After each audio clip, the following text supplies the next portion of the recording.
January 15th, 2023. A night meant for laughter, music, and friends, turned into something no one at Louisiana State University could ever forget. Madison Brooks, 19 years old, bright, full of energy, a proud LSU student, walked out of Reggie's bar with 4 young men just after 2 a.m. Surveillance footage shows her smiling, a little unsteady, as the crowd thinned out around her. Less than an hour later, headlights cut through the darkness of Burbank Drive. And that would be the last time Madison was seen alive. Before we dive in, where are you watching from? And what time is it right now where you are? Let me know down in the comments. And if you haven't already, hit that subscribe button so you don't miss more real stories like this one. Because tonight, we uncover the truth behind Madison Brooks' last party. And the chilling question that still haunts Louisiana. What really happened between the bar and that road? Before the world knew her name for what happened that night. Madison Brooks was just Maddie, a 19-year-old LSU student who loved life louder than anyone around her. She grew up in Covington, Louisiana, a quiet town across Lake Pontchartrain, where everyone knew each other. Her family describes her as the kind of girl who couldn't stay sad for long. Even when things didn't go her way, she found reasons to smile. At Louisiana State University, Madison was in her 2nd year, majoring in mass communication. She dreamed of one day being on TV, reporting stories that mattered. She joined Alpha Phi, one of the largest sororities on campus, not just for the social life, but for the sisterhood. To her, Alpha Phi wasn't just a name. It was home. Her friends say she loved making people laugh. She'd dance to songs nobody else knew, offer her fries to anyone who was hungry, and tell everyone she met that they had a purpose.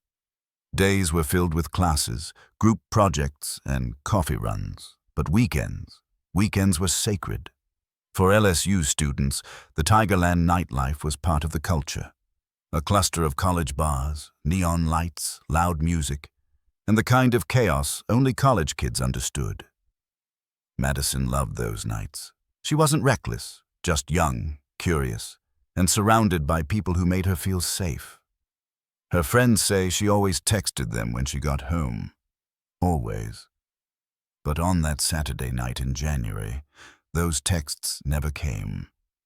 At around 10 p.m., she put on her outfit, a simple crop top, jeans, and her favorite white sneakers. She told her roommate she'd be back later. There was a party at Reggie's bar, one of those familiar spots near campus. Everyone went there. What no one knew was that Reggie's would soon be shut down by state authorities, that something would happen inside and outside its walls that would haunt Baton Rouge for years to come. As Madison stepped through those doors, music echoing, lights flashing, her night blended into hundreds of others before it. But somewhere between the laughter, the dancing, and the drinks, the story started to change.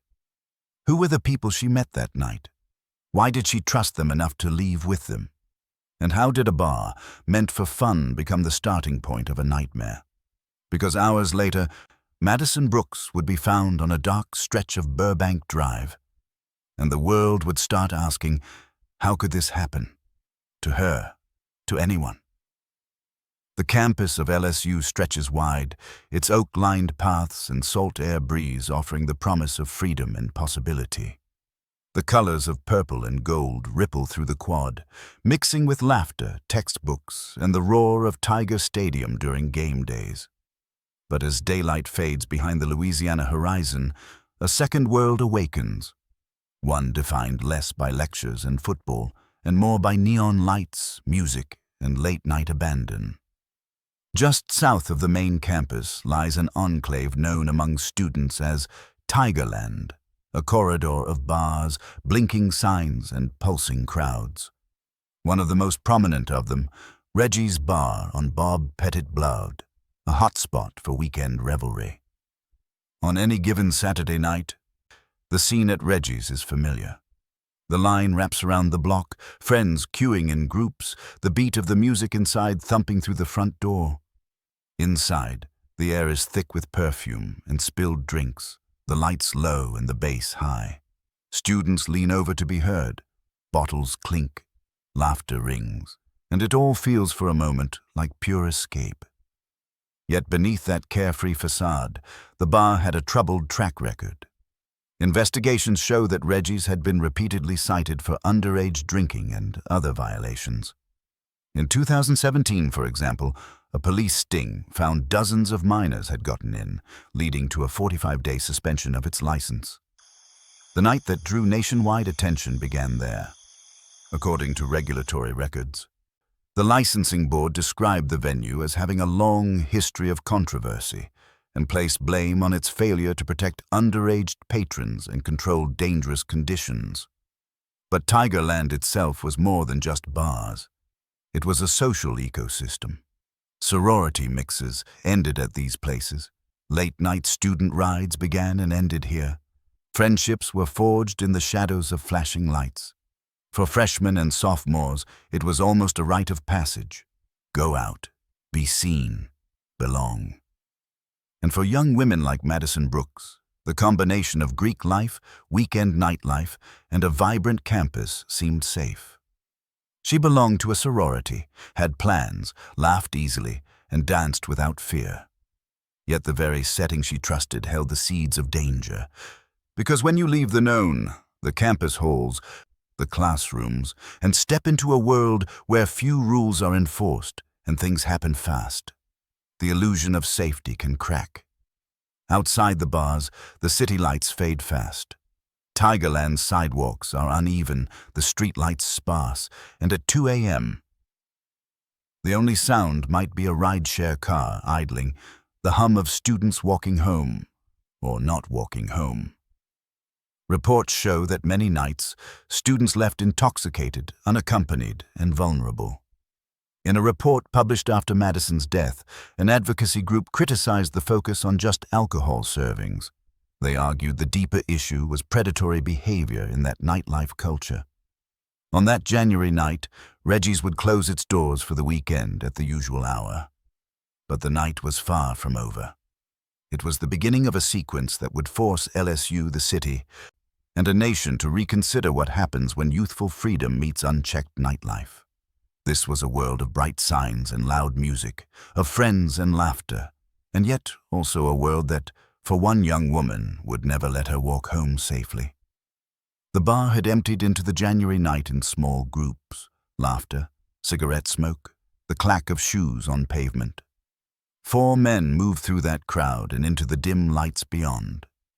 Kyvon Washington, a teenager from Walker, Kason Carver, a young man from Denham Springs, a 17-year-old whose name appears in charging documents, and Everett, sometimes spelled Everett, Lee. Their names would later be listed in arrest reports and headlines.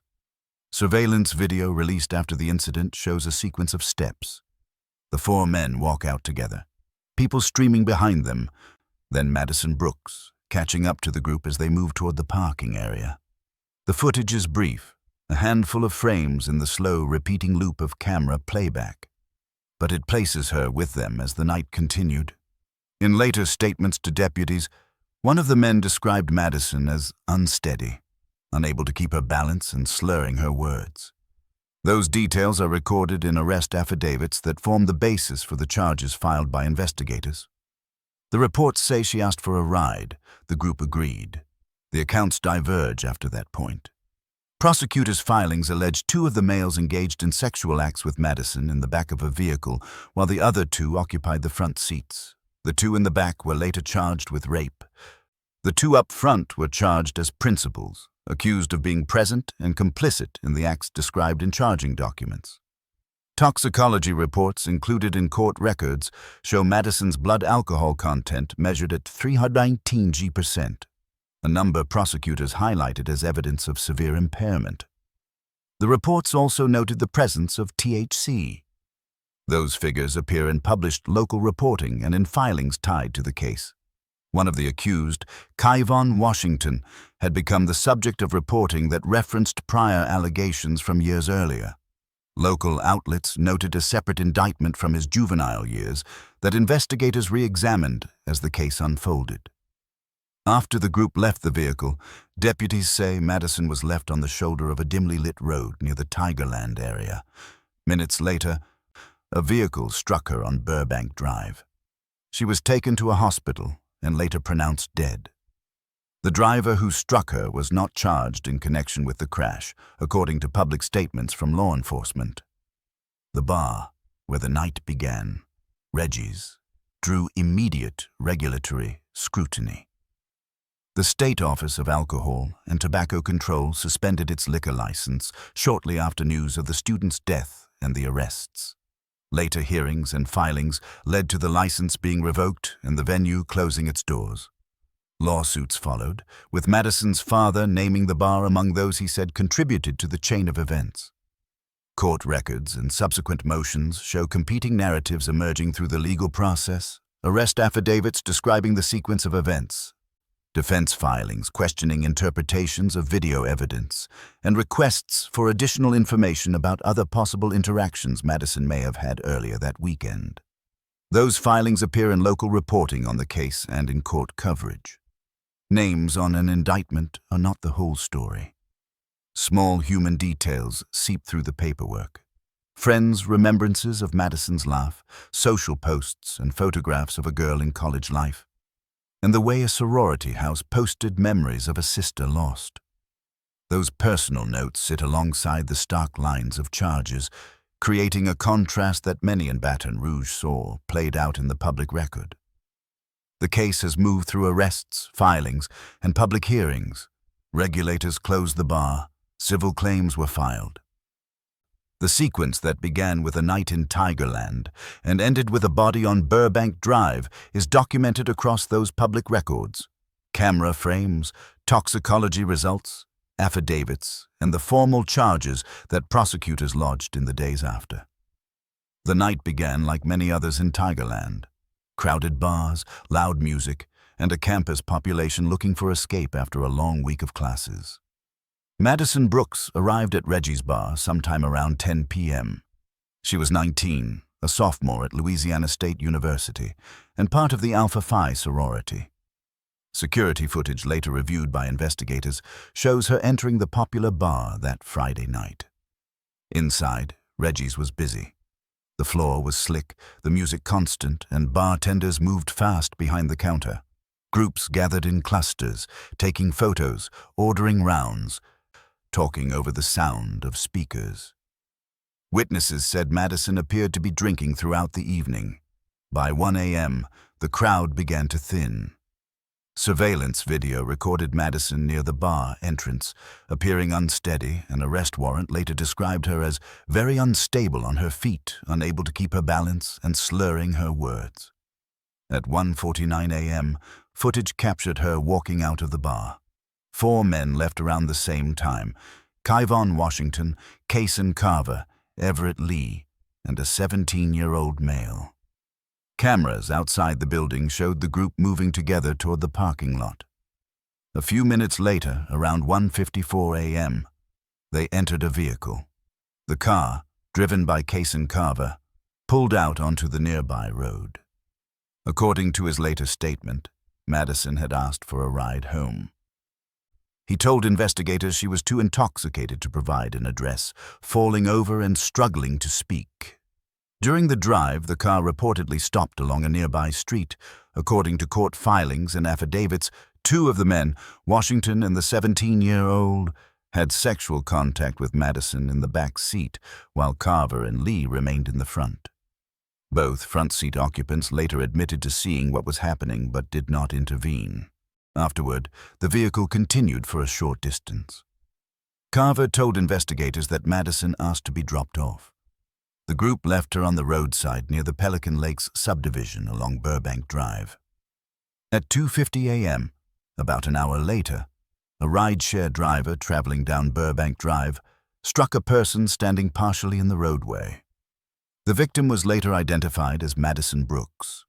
She was taken to a Baton Rouge hospital where she was pronounced dead.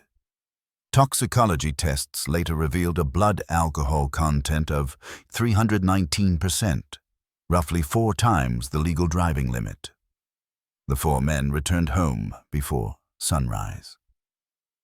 Police reports note that one of them appeared visibly upset in the hours that followed and told a relative that something bad happened last night. Every moment of that night, from her entrance at Reggie's bar to the time she was found on Burbank Drive, has since been documented through security cameras, phone data, and official statements. The records outline a clear timeline, each minute accounted for, each detail preserved in files that would soon become evidence. The car pulled away from the bar district of Tigerland, and its neon lights faded behind them. The four men and Madison Brooks sat in the vehicle in the early hours of January 15, 2023. Investigators later stated that she had requested a ride, but was heavily intoxicated. Her blood alcohol content would be measured at 309%, a level described in filings as nearly 4 times the legal driving limit. The vehicle came to a stop near the entrance of the Pelican Lakes subdivision off Burbank Drive. One of the men later told deputies that Madison asked to be dropped off. The location was described as a dark portion of Burbank Drive near Pelican Lakes Parkway, a stretch of road not well lit, with little foot traffic in the early morning hours. At roughly 2:50 a.m., the rideshare driver struck Madison. She was standing on or near the roadway, outside a crosswalk near a subdivision entrance on Burbank Drive. The driver was not impaired and remained at the scene. Madison was transported to a Baton Rouge hospital, where she later died. The drop-off and crash raised several critical questions. Why was she left alone on that road, at that hour, heavily intoxicated? Why was this location chosen? The bar and the vehicle weren't miles away from campus. They were on a known student nightlife route. Did the four men assume she would be safe on her own? Did they recognize the danger of leaving her there? The road itself, Burbank Drive, has seen student traffic, rideshare drop-offs, and late-night pedestrians. But on that night, it was the site of tragedy. Public statements from Louisiana State University acknowledged the gravity of the event. She was a daughter, a classmate, and a friend. By all accounts, she was an amazing young woman with limitless potential. She should not have been taken from us in this way. Madison's family, friends, classmates, and sorority sisters were thrust into grief. A vigil was held nearby the site. Candles flickered, and messages of remembrance were shared. The sorority house posted photos of her laughing and surrounded by friends, underlining the abrupt change from student life to tragedy. Reveille. Meanwhile, scrutiny turned toward the bar and alcohol service. The statements released suggested that Madison and the other patrons had been served alcohol despite being underage. The university announced a commitment to review local businesses that profit off our students by providing alcohol to underage individuals. Lawsuits followed. Madison's father later filed a wrongful death and survival action suit, naming 24 defendants, including the bar, its owners and employees, the men charged in the case, the rideshare driver and company. The suit reported that at the bar that night, Madison had been given a wristband showing she was over 21 and allegedly had consumed 24 alcoholic beverages and fallen multiple times prior to the ride. Reveille investigators, court filings, and media reports show that each piece, video, toxicology, statements, location timestamp, forms part of the record. The dark road, the alcohol levels, the timing of the accident, the moments leading up, all are now under examination. For her family and for the campus community, the loss raises broader concerns: the safety of students leaving bars, the responsibilities of those sharing rides, the oversight of nightlife near campus. And for Madison's friends, the memory of a bright student full of promise remains a haunting reminder of how quickly a night out can turn deadly. In the days following the fatal crash of Madison Brooks, 4 men were taken into custody by the East Baton Rouge Parish Sheriff's Office. 2, Kyvon Washington and a 17-year-old male, were charged with third-degree rape. The statute applied when the victim is intoxicated or otherwise unable to consent. 2 others, Casson Carver and Everett Lee, were charged with being a principal to the rape, meaning prosecutors allege they were present and aided or facilitated the act even if they did not commit the sexual assault directly. A grand jury later indicted Carver on both first-degree and third-degree rape charges. First-degree rape in Louisiana applies when 2 or more offenders participate in the crime. The law defines participation as taking part in the rape or physically assisting the act. Under Louisiana law, the third-degree rape is when the victim is incapable of resisting or of understanding the nature of the act by reason of a stupor or abnormal condition of mind produced by an intoxicating agent, and the offender knew or should have known of the victim's incapacity. The first-degree rape involves more than one offender, or 2 or more offenders take part in the commission of the crime, or the victim is under a certain age, depending on statute. The first-degree charge carries a life sentence without parole. The case is complicated. Investigators say there was no DEA matching the suspects found inside the victim's body, an issue the prosecution must contend with. Defense attorneys have argued the sexual encounter was consensual, and they point to video footage they claim raises doubts. Meanwhile, the campus of Louisiana State University and the local bar district faced immediate scrutiny. The bar where Madison entered that night, Reggie's bar, had its liquor license suspended by the state's Alcohol and Tobacco Control Department in the aftermath. WOAI. The university released statements of sorrow and pledged to work with local businesses to enhance safety, especially around student nightlife and alcohol service. Reports show that officials describe the incident as a tragedy that has shaken our community. The legal battle extends beyond criminal charges. Civil suits were filed by Madison's family, naming the bar, the rideshare driver, and others, alleging negligence and wrongful death. Court filings show overlapping timelines of the criminal and civil processes. Of the info. Each day, new motions appear. Defense filings, prosecution responses, grand jury indictments, trial dates being set.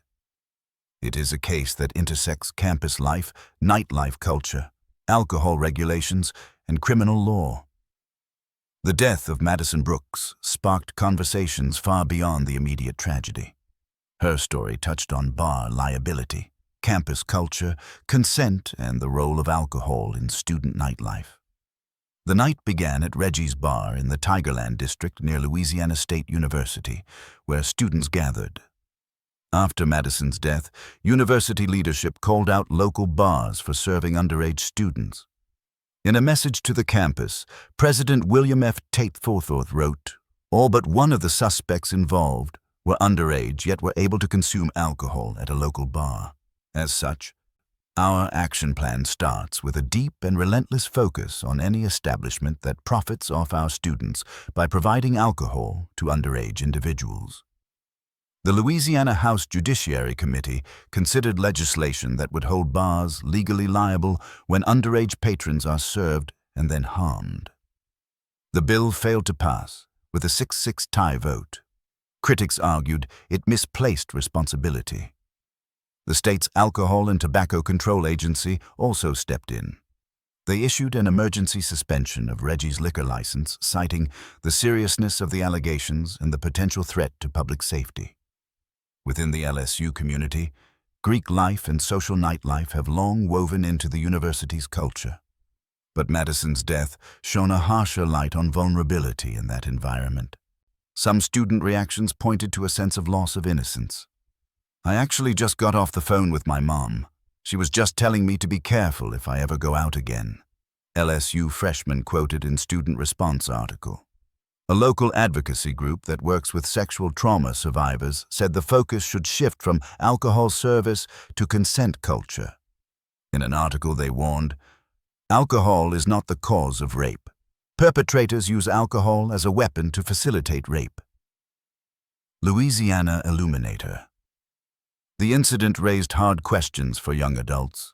When drinking is heavy and consent is compromised, what lines are crossed, and who holds responsibility? The reported blood alcohol content of Madison, 319 g%, was cited as nearly 4 times the legal driving limit. Louisiana Illuminator.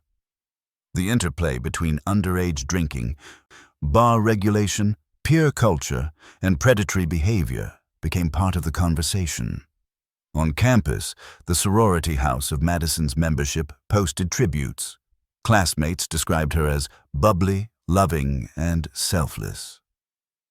People.com. Students at LSU voiced concern, calling for stronger safety measures around nights out and for bars to be more strictly monitored. In Baton Rouge, the business district around Tigerland, law enforcement and regulatory bodies faced pressure to respond. E.g., the Louisiana Illuminator noted how the bar suspension and the failed legislation created a broader debate about nightlife regulation near college campuses. In sum, what started as one tragic night became a mirror to larger issues. The policing of nightlife, the culture of consent on campuses, and how institutions respond when things go wrong. The story of Madison Brooks lingers in Baton Rouge long after the flashing lights and court updates faded. To those who knew her, she wasn't a headline or a statistic. She was a friend, a sister, a daughter, and a light in every room she entered. Her death became an uncomfortable mirror reflecting the reality of youth culture, how ordinary nights can shift suddenly into tragedy. It brought painful questions about risk, consent, and responsibility into the open. Students began talking more openly about what safe fun really means. A friend from her Alpha Phi sorority told People magazine, "She was the kind of person who made everyone feel loved. Losing her changed how many of us see nights out and what it means to look after each other." Her name appeared on candles and banners across the LSU campus. For many, it symbolized more than grief. It symbolized a demand for change. In the months following her death, LSU introduced a stricter approach toward student nightlife. Bars around Tigerland faced new scrutiny. Reggie's, where Madison was last seen, had its liquor license permanently revoked in March 2023 after hearings with the Louisiana Office of Alcohol and Tobacco Control. Beyond legal action, there was a shift in dialogue. Universities nationwide began revisiting their alcohol education programs, especially those tied to sorority and fraternity life. Conversations about consent education, once optional workshops, started to feel urgent, not decorative. Madison's family continues to speak publicly about her, not just to remember her smile, but to push others toward awareness. As her mother said during a vigil, "If just one person stops and thinks before getting into a car or before letting a friend walk off alone, then Maddie's story is not in vain." Her friends began using hashtags like Live Like Maddie, an informal movement encouraging kindness, accountability, and safer nights out. The phrase became both memorial and message. The night Madison died was meant to be a celebration, a release after a week of classes, something simple, harmless, youthful, but it became a wake-up call. It forced an entire city to look at what happens when alcohol, vulnerability, and silence meet.